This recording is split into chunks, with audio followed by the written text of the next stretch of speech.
Hey, everybody. Welcome back to your Business Tech Podcast. I'm your host, Conor Jones from LoyalITy. Thanks for joining. I appreciate it. For those of you who haven't seen the show before, you can expect two things from us. One is episodes like this, where it's just me talking to you about some IT tips, trends, technology, things just to kind of think about. And then number two is you can expect a pretty cool guest to come on with me once a month.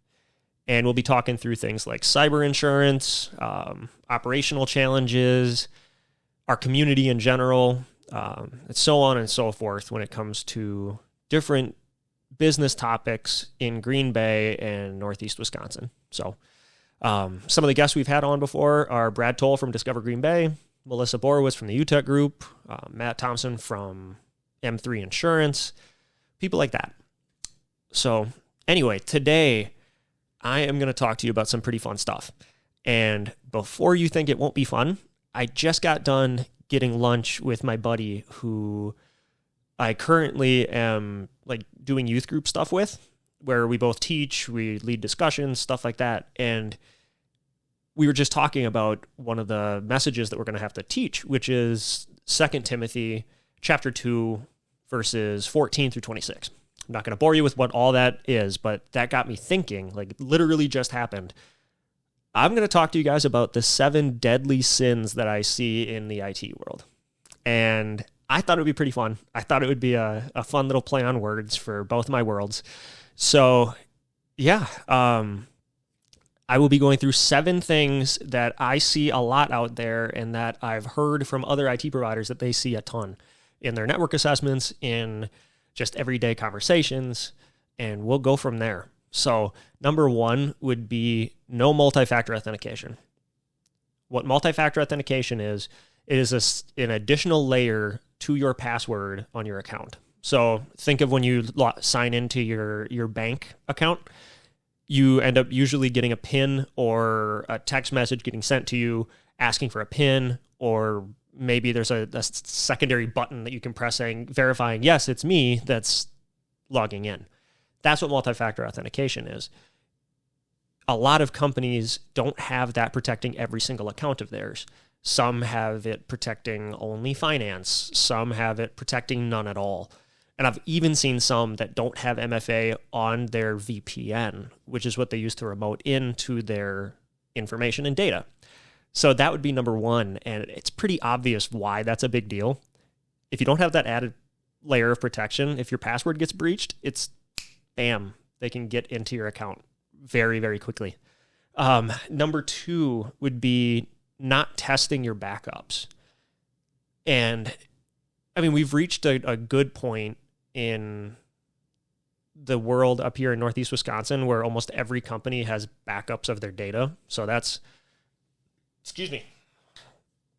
a non-negotiable with doing business, but a lot of companies don't actually test those backups and don't have a recovery plan.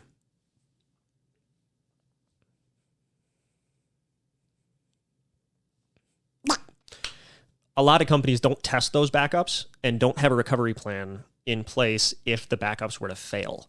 So why that matters is if you get hit with a ransomware incident or you get taken offline for whatever reason and you have to spin those backups up, if you haven't tested them, you have no clue how long it'll take to get back up and running. You have no clue if they're even able to work. You have no clue if they're corrupted or not. So you're basically on a wish and a prayer at that point. And that's not a great way to do business. Number 3 is one that I see all the time with companies that have between 10 and 50 employees. And that is having ownership, whether it's a single person or a couple people, be the IT decision maker, but have no strategy or guidance along with it. And that matters a ton, because if you run your business that way, it'd be no different than me sitting here with a broken finger trying to figure it out myself instead of going to a trusted provider or a trusted doctor who tells me, yeah, this looks like it's fractured. Put it in a splint. Make sure you don't stretch your finger too much. Make sure we don't do any ligament damage. Giving me proactive ways that I can help this, or giving me reactive solutions because this happened out of nowhere.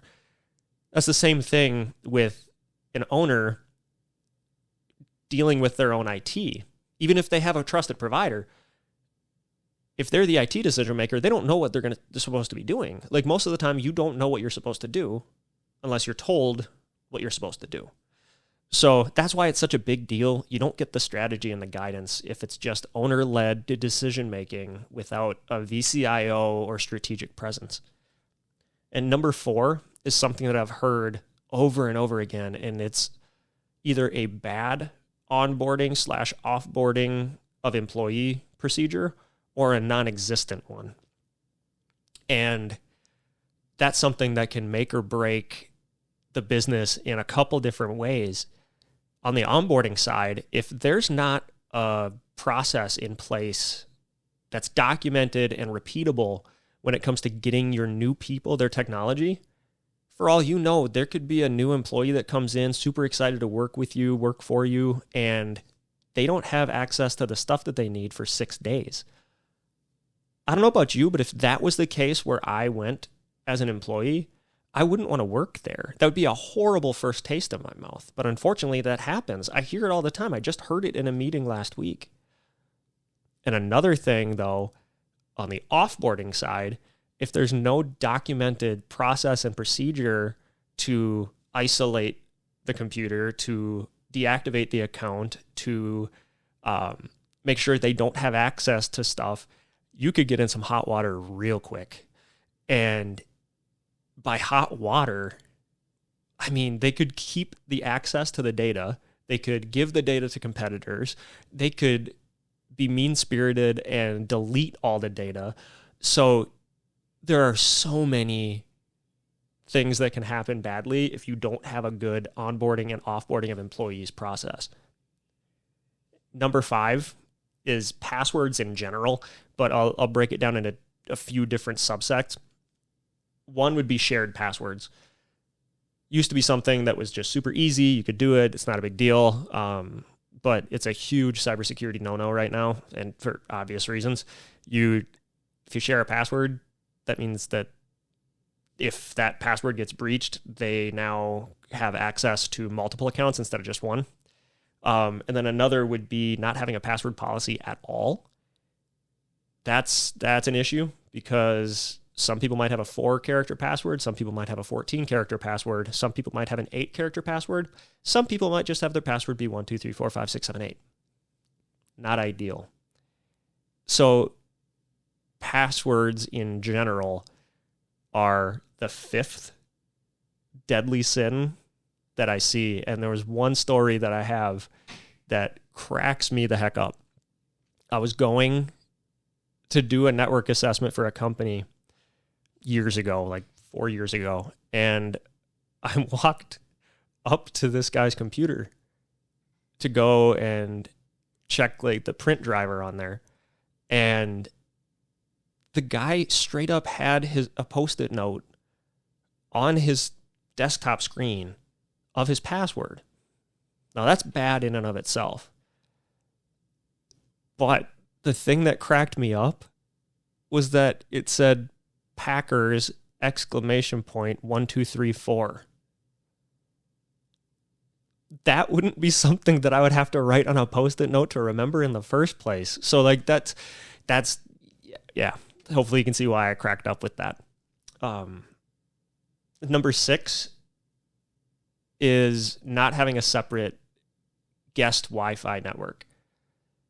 And I'll explain why that matters so much. If your network that everyone can get on is the same across the board for employees, for guests, for anyone that's even close enough to sniff the Wi-Fi, that means that they then have access to everything on your network.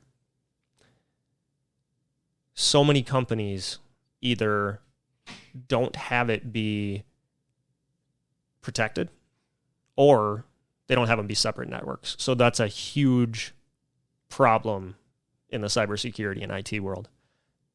And finally, number 7 is allowing admin credentials to go out to more than just 1 or 2 individuals.